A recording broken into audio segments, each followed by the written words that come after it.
Okay, so this week's lesson could not be more appropriately named.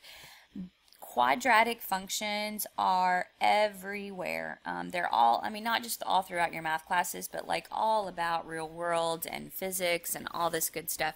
So they're super duper important. I know you did a little bit with them in Algebra 1, but only about half of this is going to look familiar. Some of it will look brand new. Before we get into how to solve them, let's just talk about a quadratic and what it looks like, and domain and range and all that good stuff. Okay, so the equation that screams quadratic is going to be anything that is an x squared.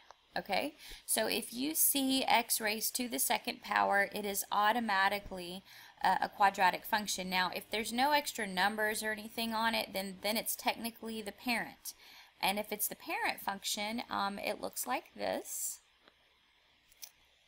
It is called a parabola, is what this is called.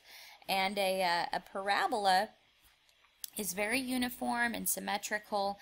It starts at the origin, and then it goes over 1, up 1, and then it goes over 2, up 4. So those are a couple of important points on the graph that your teacher will always want you to graph, is the vertex, and then a couple points to each side. And these are symmetrical, so I'm not even going to label them. And that makes sense, I hope, because if you plug in a 1, you get a 1. If you plug in a 2, you square 2 and you get a 4. So those are a couple points on the graphs. Now, domain and range. Well, the domain, you can put any x in there that you want. So for domain, it's all real numbers. Or, I know we talked about interval notation. All real numbers is saying that it goes from negative infinity all the way to positive infinity. So this is perfectly acceptable to write it as what happens on the left, what happens on the right. Well, it goes all the way out. For your range, it is not all real numbers because, guys, there is nothing down here. Okay? So since nothing's down here, the graph doesn't begin until 0. And then it's anything greater than or equal to 0, okay? So, or you could write it with interval notation like we've talked about, and that would be a bracket 0, comma, infinity. You get to bracket the 0 because you get to land on 0. You have to use a parenthesis on infinity because technically you can't land on infinity because it's not like an exact number, okay? So that would be domain and range of the parent. Now, a lot of times it does not look like just the parent. I mean, that would be a very boring world if everything looked just like that. There's going to be numbers, like all around the place. In fact, one of the forms that you're going to see most often is called general form, or some people call it standard form. And that looks something like this. Oh, I wanted a different color. Come here, color. All right. ax squared plus bx plus c. So a lot of times it looks like this, where a, b, and c are numbers, and then the x's stay x's. But when you see this, it's also going to be a parabola. It just won't look exactly like this. The parabola may be shifted over here. It may be skinnier or fatter. It may be flipped upside down. Like, there's all these different things that can happen. And so you're going to spend a lot of time in Algebra 2 talking about, graphically, what is happening. Now, in this video, this is a 2-3 week unit. I can't do 2 or 3 weeks in 15 minutes. So instead, I chose what I think is the most difficult for people, and that's the video that I want to do today, which is going to be solving a quadratic. Now, graphically, what is this finding? Well, when you solve a quadratic and everything that we do today, these are actually finding the x-intercepts of our graph. So what we're doing today is, of all the parts of a graph, the vertex and how fat it is and which way it's facing, we're not doing any of that today. We're just figuring out where will it cross the x-axis, or will it cross the x-axis. And there's 3 different ways to do that. So let's get right into the 3 different ways. Now, like I said, a couple of these are going to be familiar, and then some are going to be brand stinking new. The first one is factoring, okay? Now, factoring just means that, if you're given an equation, that this should be the goal. The goal should be to put it into what two factors make up the quadratic that you've just been given, okay? So it's turning ax squared plus bx plus c equals 0. It's turning this into this. And how do you do that? You may remember from Algebra 1, you did a little bit of this. What you're looking for here is you're looking for two numbers that multiply to make the c, okay? The c is this last number that's up here, just like that, okay? We want two numbers that multiply to make the c, but add together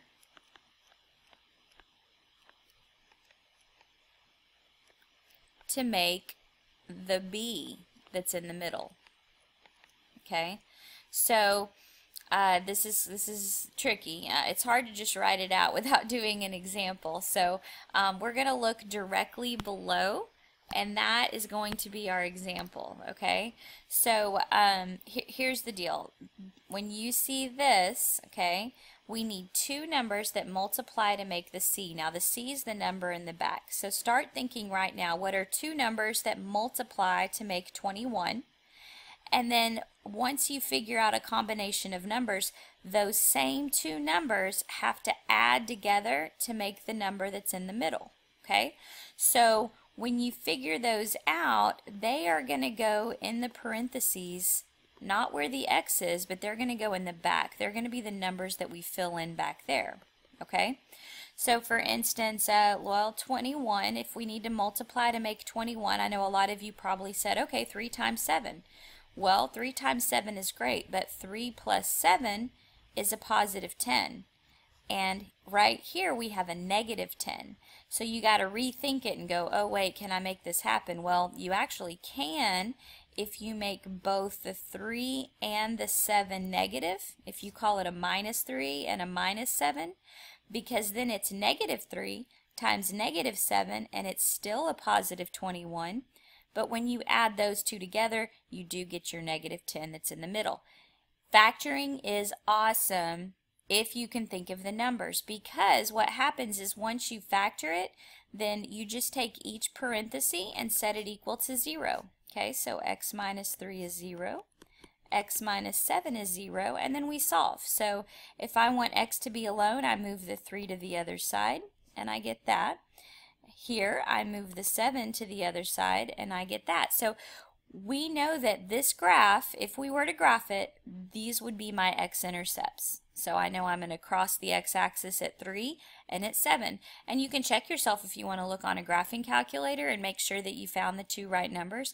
That's perfectly fine. But that's factoring. Now, why do we even need the other ways if we already know how to factor? Well, because sometimes the expression will not factor, like it won't, and you will try, and you cannot think of those two numbers to make that combination happen. And when that happens, it's a sad day, and we have to use the quadratic formula. Now, some of you may like the quadratic formula, you may remember it. Some teachers do a song, and it's really lame, but it gets stuck in your head, and it's like a Pop Goes the Weasel kind of a song. I'm not going to sing it because, well, it's lame, but it does work. It helps you remember it. So this is the quadratic formula, and this works. Here's what's cool about this one. It works every time. So if you don't want to factor, if you don't want to think about it, feel free to just roll right into the quadratic formula because it works every time, okay? And so I'm going to take the same problem we just did, and we're going to talk about what is the A, B, and C and how to plug it in just to make sure you can do it, okay? Now the A is the number with the x squared. So if you're thinking, but there's no number, Miss Mink, yes there is. It's an invisible 1, okay? The B is the number on the middle term. So it's a negative 10. Make sure you take the signage with it, okay? And then the C is your last whole number. So it's your 21. So A, B, and C, if I hope that makes sense, just look above, like here's your model that we're copying after, okay? And now we're going to take these three numbers and we're going to plug them into the quadratic formula. So, negative B out front means the opposite of the B that you have, which means it'll be a positive 10 plus or minus the square root of, okay, B squared. So negative 10 times negative 10 is 100, minus 4 times A times C, all over 2 times A. So I just wrote everything out. The only mental math I ever do is my B squared, because it's usually pretty easy to square a number.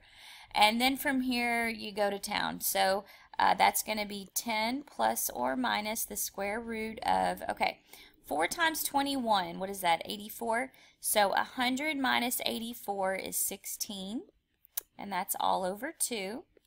Now what's the square root of 16, y'all? Well, that's a 4, so we're going to have 10 plus 4 divided by 2. We're also going to have 10 minus 4 divided by 2. That's what that plus or minus means. It means you have to do both options. So this is going to be 14 over 2, which is 7. And this is going to be 10 minus 4, 6 over 2, which is 3. And that should not be a surprise because we knew those two answers would be right because we got them over here. So see, either way it works. I don't like this because it takes me a long time. I prefer this if I can make it happen, okay? Now there's one other option that I'm pretty sure you've never seen before, and it's called completing the square. And what completing the square is it's taking this that you will be given, something that looks like this, and turning it into something that looks like this. And it doesn't seem like, this seems just as ugly as the thing above it. This is called a vertex form, by the way. This is actually going to be really helpful though when you do learn all about graphing. It's probably the most helpful form to graph your quadratic in. So I mean, I want to show it to you. Are you going to be an expert at this? No, but at least you will have seen it so that whenever you waste a week of class doing it, you will know, okay, yeah, we totally know how to do this now. Alright, so how does this work? Well, I'm going to write down the steps right here, and then we're going to practice it right here, because like I said, this is brand new. So, here's how I do it. Okay, the first thing that I like to do is I move the C to the other side. I move the C across the 0. So, and like I said, we will demonstrate that below. We'll follow our steps, but we've got to first write down our steps. So first I move the C across the 0. The next thing I do is how are we going to do this? Okay. I like to find the missing term. This will make sense when we do it in a second. Find the missing term by doing b squared over 2. Okay. Then, and maybe instead of the word find, if you've already written find, then find, but I'm going to put insert. I'm going to put insert the new term, sorry. Move insert, okay. Okay. Now, after you insert the new term, you must do this to the same side. Okay, so I would say add b squared over 2 to the other side. And then the last thing is factoring. And solve. Factor, solve. Okay. So this doesn't make sense until we do it. And so just please write down these steps. We will follow them as we go down here, and then maybe it'll make sense, okay? So here's an example equation, and we're just going to follow this in the order that you see it above. So the first thing I said is move the c across 0. Well, the c is whatever this extra number is that's by itself. So my first step is to move that to the other side of the equation. So I have x squared minus 10x equals, now I'm going to have to minus 21 minus 21, so it's going to look like that. Notice I left a space here. Okay, that is because step number 2 says insert the new term. Well, the new term is going to go right here. Okay, now how do I insert that new term? Well, the new term is a b squared over 2. Now what does this mean? Well, that b is the same as the b that was given in your problem. It is whatever that is, okay? So that's my b. So I need to do b squared over 2. And actually PEMDAS is important. You know what I should have written up here? I should have divided it by 2 first and then squared it.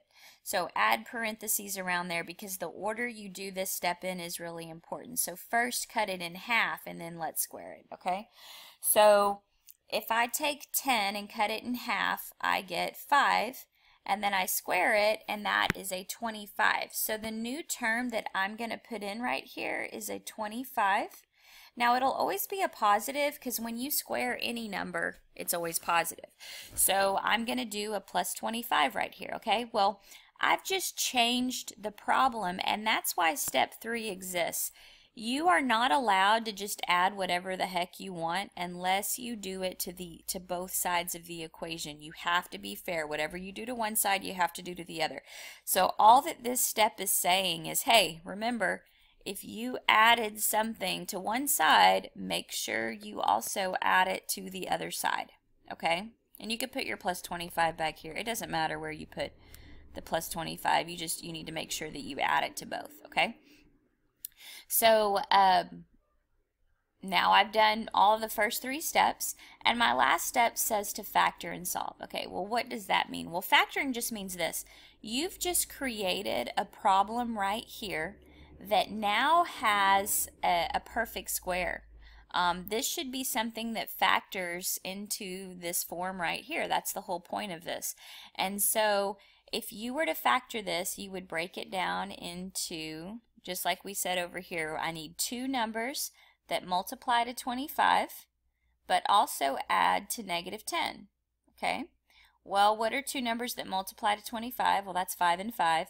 But I need a negative 10 in the middle, so maybe it's like an x minus 5 and an x minus 5. So since it's the same thing written twice, that's why it can be written like this, x minus 5 quantity squared. That is the point of this, people. This is the point. If you are unable to take what you created and make it the same thing in both parentheses, it means you've done something wrong up to this point, because you should be able to go from here to here and then write whatever it equals on this side. So it looks like it equals a 4 on that side. So this is the goal, okay? Now, if you've made it this far, hooray, we've done the factoring, now we're supposed to solve. So to solve this out, it just means do whatever algebra you know how to do. So normally, we're trying to solve for x. So I would maybe get rid of the squared by doing the square root of both sides. And so that would be x plus 5 equals, and remember, when you take a square root of a number, you have to have the plus or the minus in front of it. I think you probably remember that from geometry or maybe from Algebra 1, but if not, and here's your reminder, anytime you take the square root of a number, it's got to be a plus or minus. So I have x minus 5 equals plus or minus 2, and then I just add the 5 to both sides, and I get x equals, okay, a positive 2 plus a 5 is a 7, a negative 2 plus a 5 is a 3. Once again, we knew that would be the answer because it was the answers before, but now it's a completely different way of getting those same 2 answers. So you get to make a choice as to which method you want to use or which one's your favorite. and you could do any problem, you know, with these methods.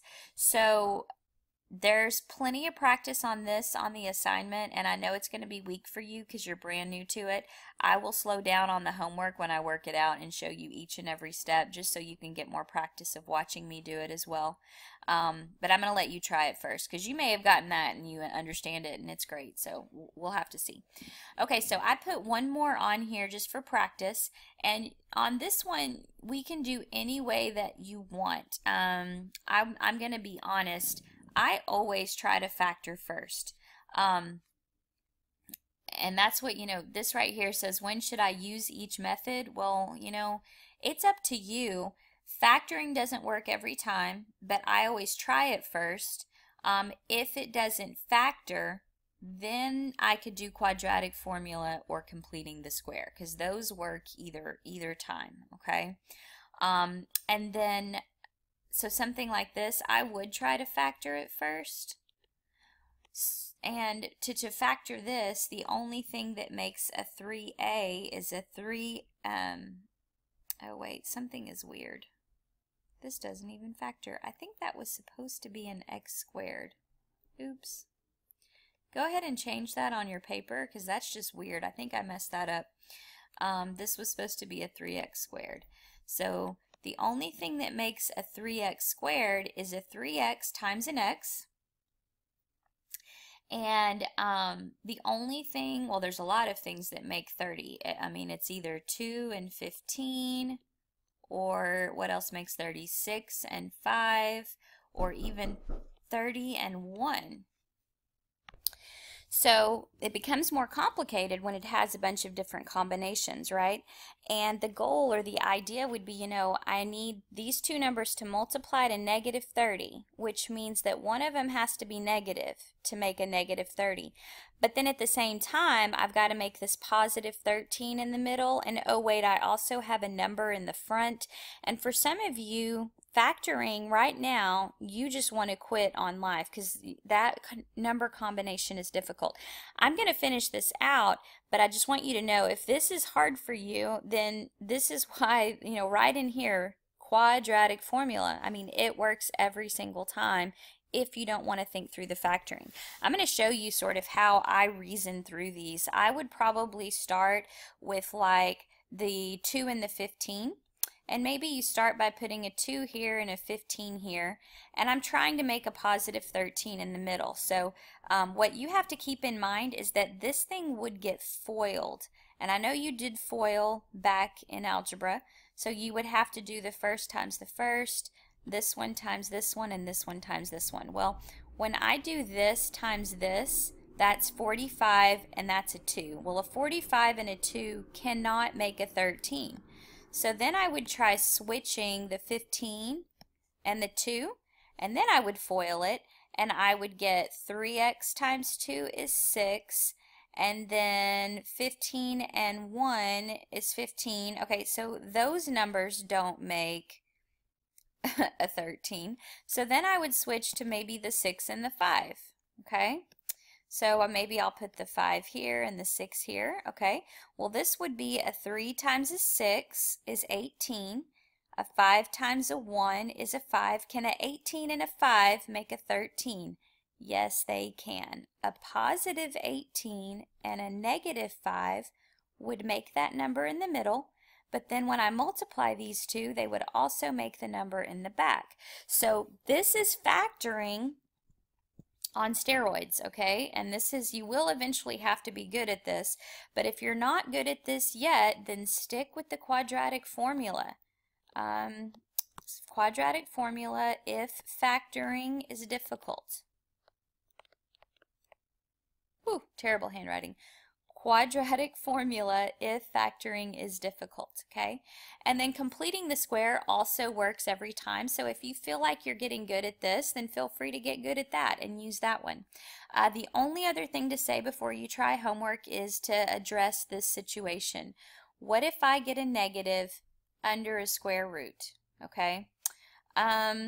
What does this mean? Okay, so this would mean like either here on the quadratic formula or over here with completing the square, okay? if you get a negative under a square root, you're going to enter a world called imaginary numbers, which you don't really know what those are yet, and that's okay. What it would mean on your graph is that there is no x-intercept at all. And I'm going to tell you just to stop. So if you're on the homework and you get a negative under the square root, let's just stop and write no x-intercept. Okay? In class, you'll figure out what an imaginary number is, and you'll talk through with your teacher how to express your answer. All right, give the homework a try. You may have to use the solution video more than you ever have on this unit, and that's fine. This is where for some people it's going to start to get a little hairy, all right? But hopefully it goes okay, and then we can definitely practice more in our tutorial.